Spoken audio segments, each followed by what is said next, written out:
আমি রাখি কোয়েল কিচেনে তোমাদের সবাইকে ওয়েলকাম। আশা করি তোমরা সবাই ভালো আছো, সুস্থ আছো।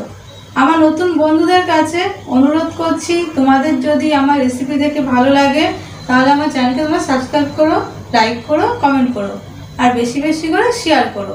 তাহলে চলো বন্ধুরা, শুরু করি আমার আজকের রেসিপি।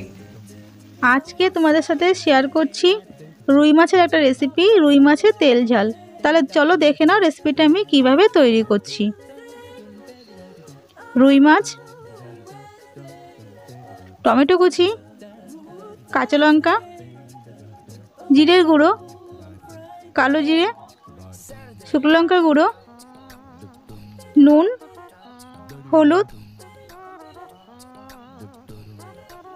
প্রথমে একটা বোলের মধ্যে আমি জিরের গুঁড়ো দিয়ে দিয়েছি, শুকনো লঙ্কার গুঁড়ো দিলাম, ঝালটা তোমরা তোমাদের পছন্দ মতো দেবে। হলুদ দিয়েছি পরিমাণ মতো, দিয়ে অল্প করে জল দিয়েছি, দিয়ে মশলাটা ভালো করে আমি মিশিয়ে নিচ্ছি। মশলাটা মিশিয়ে রেখে দিয়েছি, রান্নায় চলে আসলাম। রান্নাটা আমি সর্ষের তেলে করব। কড়াই বসিয়ে সর্ষের তেল দিয়ে দিয়েছি। তেল ভালো করে গরম করে নিয়ে মাছ কড়াইতে দিয়ে দিয়েছি।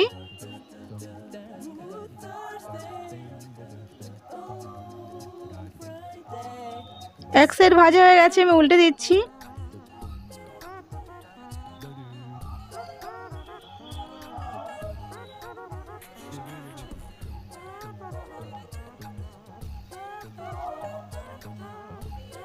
মাছ ভাজা হয়ে গেছে, নামিয়ে নিচ্ছি।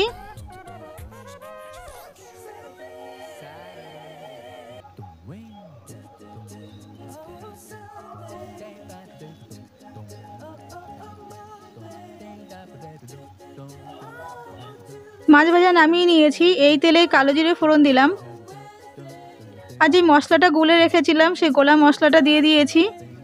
গ্যাসের জোরটা মিডিয়াম আঁচে রেখেই মশলাটা ভালো করে কষিয়ে নিচ্ছি।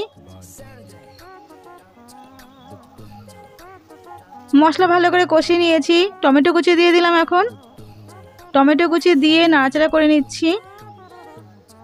স্বাদ মতো নুন দিলাম, নুন দিলে টমেটো নরম হয়ে যাবে, তার জন্য নুন দিয়ে দিয়েছি। নুন দিয়ে ভালো করে মশলাটা কষিয়ে নিচ্ছি। সামান্য জল দিলাম, জল দিয়ে মশলাটা আবারও নাড়াচাড়া করে নিচ্ছি।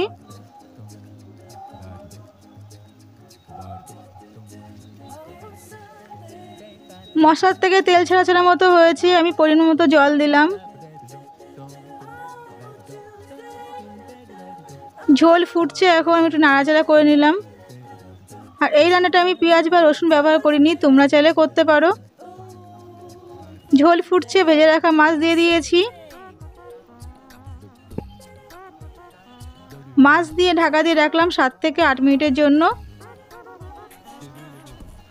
প্রায় 7 মিনিট পরে ঢাকনা সরিয়ে মাছগুলো একটু নাড়াচাড়া করে নিচ্ছি। কাঁচা লঙ্কা দিয়ে দিলাম। এখন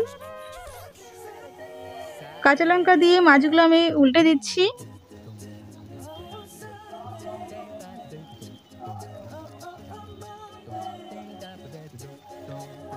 গ্যাস অফ করে দিয়েছি, রান্নাটা আমার হয়ে গেছে, নামিয়ে নিয়েছি। তোমাদের যদি ভালো লাগে আমার আজকের রেসিপি, তোমরা এইভাবে বাড়িতে বানিয়ে দেখতে পারো। আশা করি তোমাদেরও ভালো লাগবে।